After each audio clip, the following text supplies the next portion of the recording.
Hola a todos, un saludo muy especial para todas aquellas personas que escuchan y ven este video. El propósito es edificarles en la fe, ayudarles a crecer en su vida espiritual. Y hoy trataremos o abordaremos el tema Ahora que soy cristiano, parte 2.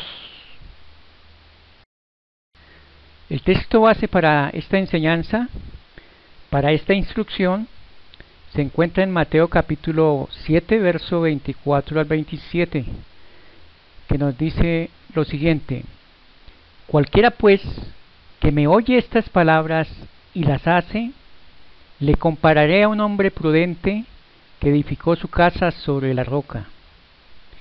Y descendió lluvia, y vinieron ríos, y soplaron vientos, y golpearon contra aquella casa, y no cayó, porque estaba fundada sobre la roca.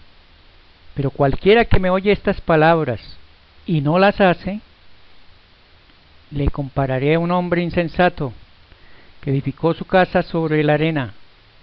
Y descendió lluvia, y vinieron ríos, y soplaron vientos, y dieron con ímpetu o con fuerza contra aquella casa, y cayó, y fue grande su ruina. El Señor en este pasaje nos enseña acerca de la obediencia. Dice, oír y hacer. Nos habla de un hombre prudente y de uno insensato. El sabio edificó su casa sobre la roca. La pregunta capital para nosotros, ¿quién es la roca? Lógicamente que Cristo. Allá en 1 de Pedro, capítulo 2, verso 4 dice, acercándonos a Él, o sea, a Cristo, piedra viva, desechada ciertamente por los hombres, mas para Dios escogida y preciosa. Cuando edificamos nuestra casa en Cristo, estamos seguros. Miremos algo importante. Las dos casas, o las dos clases de personas del ejemplo, dice, les descendió lluvia de arriba, llegaron ríos de abajo, soplaron vientos de los lados, y ambos pegaron con fuerza contra aquellas casas, pero la que permaneció fue la que estaba fundada en la roca, que es Cristo. La otra fue grande su ruina. Podemos imaginarnos la tragedia de Salgar, Antioquia, con 88 muertos hasta el momento, más de 300 damnificados, casas arrastradas, animales, personas, por un río de lodo, y ha sido la ruina, la devastación hasta este momento. Siguen buscando cadáveres. Así es el que no edifica en la roca, que es Cristo Jesús. En Lucas capítulo 6, verso 46 al 49 nos dice, el verso 46 más que todo, dice, ¿por qué me llamáis Señor, Señor, y no hacéis lo que yo os digo? Entonces, dice que después de a la final, nosotros daremos cuenta al Señor, y nos reunirá el Señor, y algunos dirán, Señor, en tu nombre hicimos muchos milagros, en tu nombre echamos fuera demonios, en tu nombre hicimos tal cosa. El Señor le dirá, apartados de mí, no os conozco, hacedores de maldad. Entonces tenemos que poner en práctica y obedecer lo que nos manda el Señor Jesucristo. El objetivo de esta enseñanza, o el propósito de esta instrucción, es ayudarnos a entender nuestra parte en el crecimiento hacia la madurez. En algunos videos anteriores hemos visto o hemos aprendido que el venir a Cristo es una vida de crecimiento y madurez. El crecimiento del creyente debe tomar lugar toda la vida y a través de un proceso diseñado por Dios. Hemos visto el estudio de la Biblia, la memorización de las Escrituras, la oración, y en esta segunda parte veremos la comunión, la testificación el dar las buenas obras son disciplinas esenciales para el proceso de crecimiento en tanto que maduramos en Cristo. En esta segunda parte de Ahora que soy cristiano, veremos 4 disciplinas importantes para el crecimiento, importantes para nuestra madurez. La primera es la comunión con otros creyentes. Segundo, testificación. Tercero, dando para Cristo. Y cuarto, buenas obras. Repitámoslas. Primero, comunión con otros creyentes. Segundo, testificación. Tercero, dando para Cristo. Cuarto, buenas obras. La comunión con otros creyentes. La comunión es esencial para la madurez, ya que, como se ha dicho, ningún hombre es isla para sí mismo. En tanto que caminamos en la vida, necesitaremos de apoyo, guía o orientación para otros.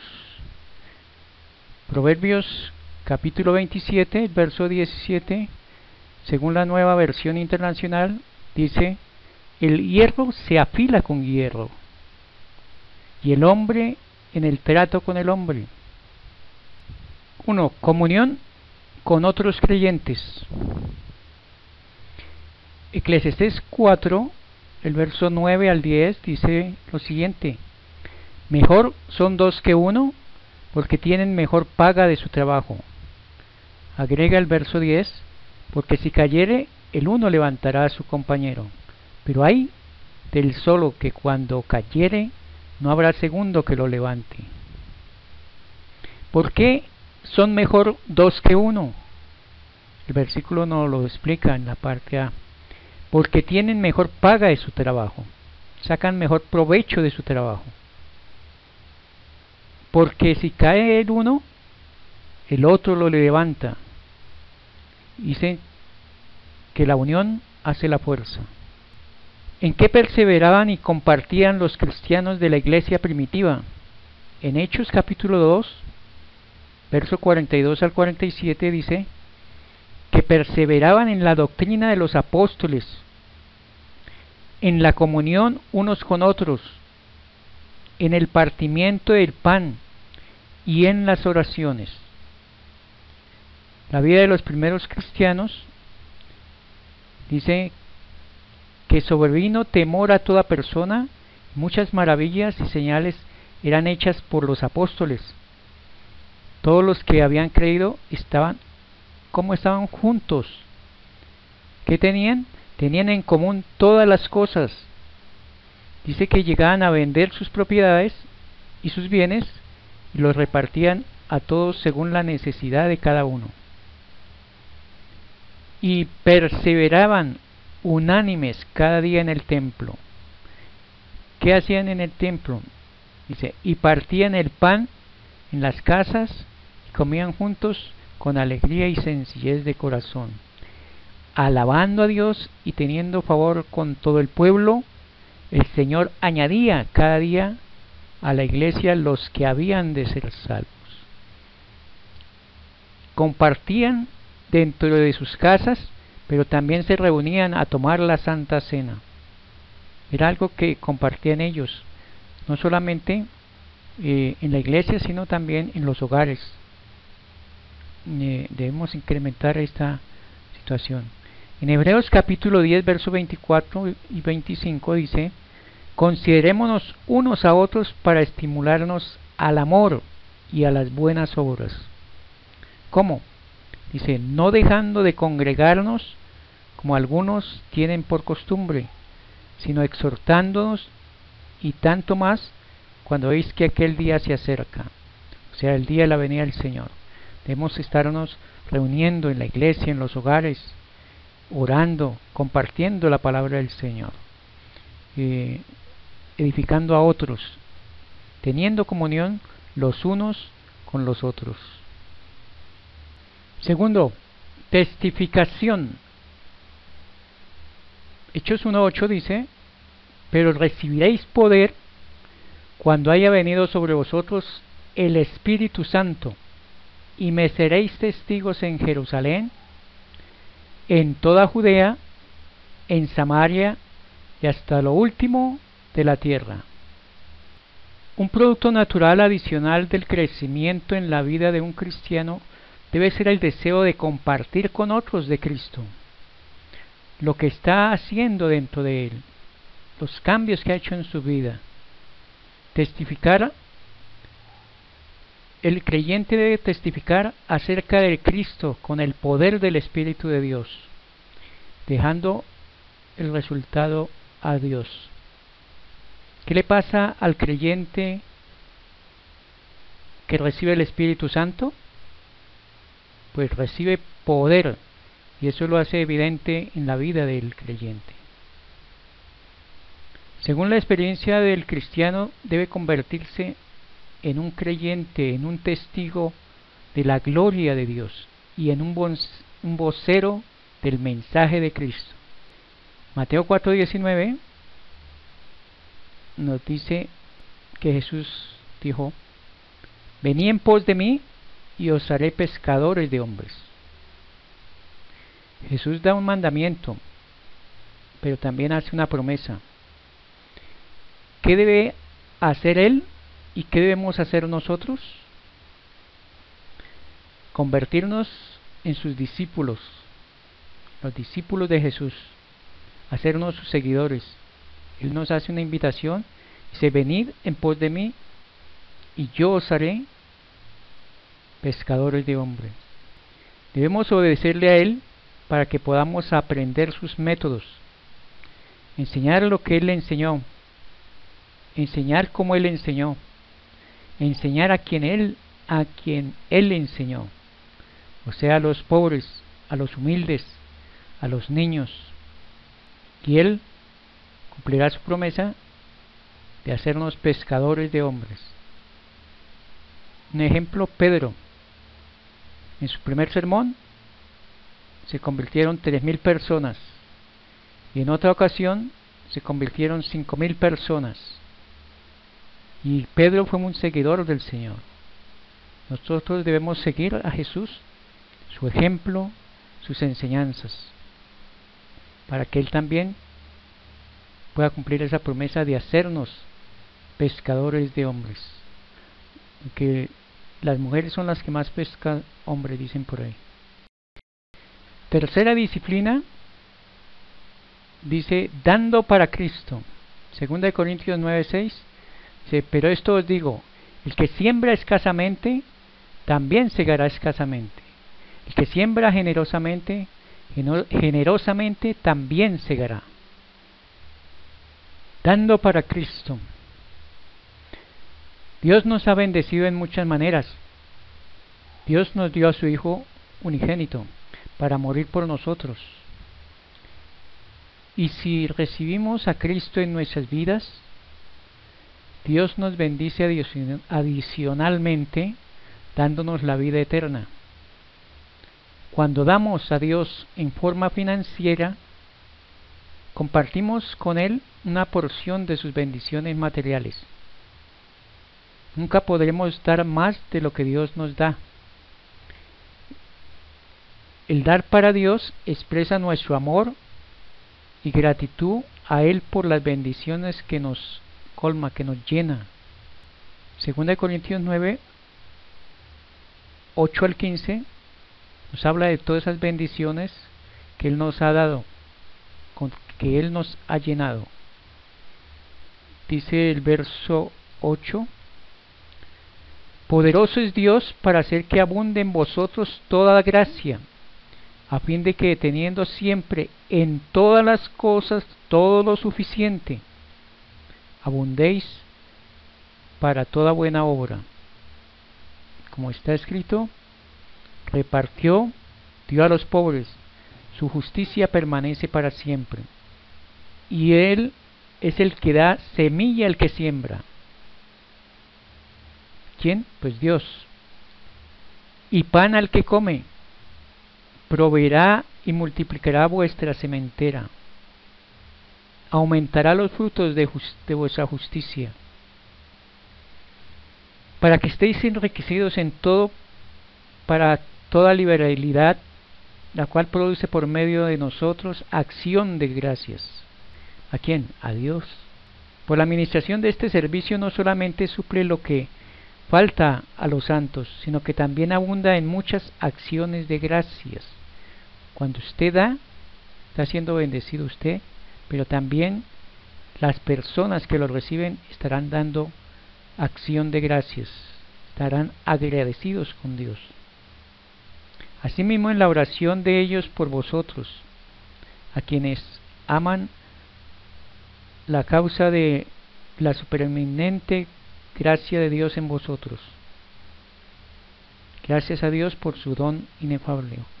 Ojalá tengamos todos la capacidad de compartir, de dar, de llevar un pan, de compartir una enseñanza, de ayudar en alguna área que podamos nosotros colaborar. Para así, pensando que lo estamos haciendo para el Señor Jesucristo. Cuarto, las buenas obras. Efesios capítulo 2, verso 8 al 10 dice: porque por gracia sois salvos por medio de la fe, y esto no de vosotros, pues es don de Dios, no por obras, para que nadie se gloríe, porque somos hechura suya, creados en Cristo Jesús para buenas obras, las cuales Dios preparó de antemano para que anduviésemos en ellas. Las buenas obras. Prueba de que Cristo es el centro de nuestras vidas y que le hemos hecho el Señor y Salvador de nuestras vidas, es visto o comprobado, verificado, que así vivimos. Una cosa es decir que Cristo está en nuestro corazón, y otra cosa es que nosotros lo demostremos en nuestro diario vivir. Las buenas obras no nos salvan. Las buenas obras son el resultado de una vida salvada, de estar agradecidos con Dios por habernos salvado. Efesios capítulo 2, 8 al 10, que leímos anteriormente, nos da algunas razones por las cuales somos salvos. Dice primeramente que somos salvos por gracia. ¿Y qué es la gracia? Es un don inmerecido que nosotros no merecemos, que a Dios le plació salvarnos. ¿Por medio de qué no somos salvos? Por medio de las obras. Nosotros no somos salvos. Dice el verso 9, no por obras para que nadie se gloríe, sino más bien dice que debemos hacer obras como resultado de una vida comprometida con Cristo, hacer obras que Él preparó de antemano. No somos salvos porque seamos muy buenecitos, sino porque Dios le plació salvarnos a través del sacrificio de Cristo en la cruz del Calvario. ¿Para quién debemos hacer buenas obras? Para todos, mayormente a los de la iglesia. Gálatas capítulo 6, el verso 10, en la versión Dios habla hoy, dice: por eso siempre que podamos, hagamos bien a todos, y especialmente a nuestros hermanos en la fe, o sea, la iglesia. Según Mateo capítulo 25, ¿cuáles son algunos pasos prácticos que podemos tomar para hacer buenas obras para otras personas? Hay una ilustración que dice que en una ocasión un hombre quería conocer a Jesús y se soñó que Jesús llegaba a su casa y que le dijo: mañana voy a estar contigo. Y despertó y él estuvo muy atento a eso. Dijo, preparó la mesa, alistó todo, arregló la habitación, la sala, el comedor, todo listo para recibir a Jesús. Cuando de pronto alguien golpeó, y era un ancianito, que pedía que le diera de comer.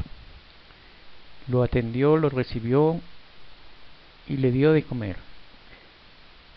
Se fue el ancianito y como al mediodía alguien golpeó nuevamente y él salió corriendo pensando que era Jesús el que estaba ahí, que había llegado y que debía atenderlo muy bien.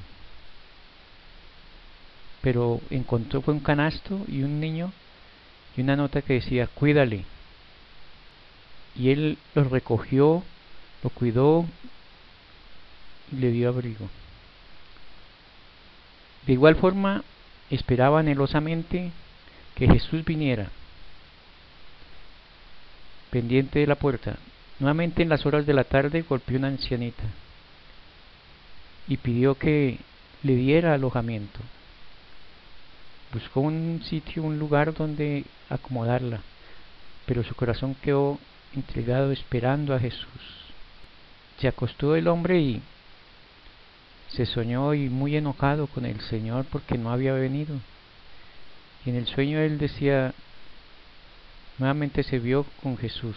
Dijo, Señor, estuve esperándote todo el día, pero no viniste y tú prometiste que iba a venir. Y el Señor le respondió, dijo, en 3 ocasiones he ido a visitarte y no me has reconocido. Y eso es lo que nos dice Mateo capítulo 25. Dice, cuando el Hijo del Hombre venga, a partir del verso 31, dice, cuando el Hijo del Hombre venga en su gloria y todos los santos ángeles con él, entonces se sentará en su trono de gloria. Y serán reunidas delante de él todas las naciones, y apartará los unos de los otros, como aparta el pastor las ovejas de los cabritos. Y pondrá a las ovejas a su derecha y los cabritos a su izquierda. Entonces el rey dirá a los de la derecha, venid, benditos de mi Padre, heredad el reino preparado para vosotros desde antes de la fundación del mundo. ¿Por qué heredarán el reino de Dios? Ahí comienza a darnos una serie de razones, dice. Porque tuve hambre y me distes de comer, tuve sed y me distes de beber, fui forastero y me recogisteis, estuve desnudo y me cubristeis, enfermo y me visitasteis, en la cárcel y vinisteis a mí. Entonces los justos le responderán diciendo, sorprendidos, Señor, ¿cuándo te vimos hambriento y te sustentamos, o sediento y te dimos de beber? ¿Cuándo te vimos forastero y te recogimos, o desnudo y te cubrimos? ¿O cuándo te vimos enfermo o en la cárcel y vinimos a ti? Y respondiendo el rey les dirá, de cierto os digo, que en cuanto lo hiciste a uno de estos mis hermanos más pequeños, a mí lo hiciste.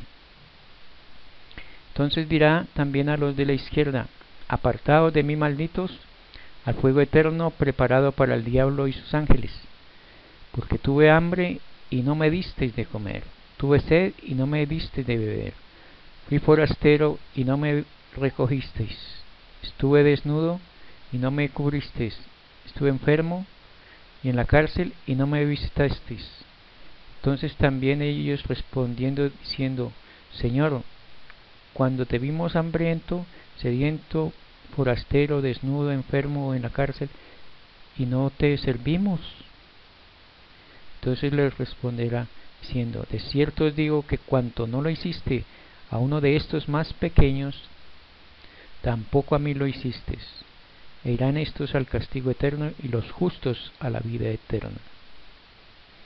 Entonces debemos hacer buenas obras a favor de las personas, mayormente a los de la familia. La invitación es para que nosotros al oír la palabra de Dios la pongamos en práctica, nos afirmemos en esa palabra, nos aferremos de Cristo, nuestro Señor y Salvador, y aprendamos esas disciplinas para madurar, para crecer, para el crecimiento. El crecimiento no viene naturalmente, necesita de que tomemos decisiones, el deseo de crecer, el deseo de madurar, no quedarnos enanos espirituales. Necesitamos tomar acción. Y hay 7 disciplinas esenciales para el crecimiento. Primero, el estudio de la Biblia. Segundo, la oración. Tercero, la memorización de las Escrituras. Cuarto, la comunión. Quinto, testificar, hablar de Jesucristo. En el Antiguo Testamento decía: aquel a quien fuere mi palabra, cuente mi palabra verdadera. En el Nuevo Testamento dice: de gracia recibiste, date gracia. Entonces, testificar. Sexto, dar para Cristo. Y séptimo, hacer buenas obras. Si tomamos en acción estas disciplinas, seguramente vamos a crecer espiritualmente. Dios les bendiga grandemente.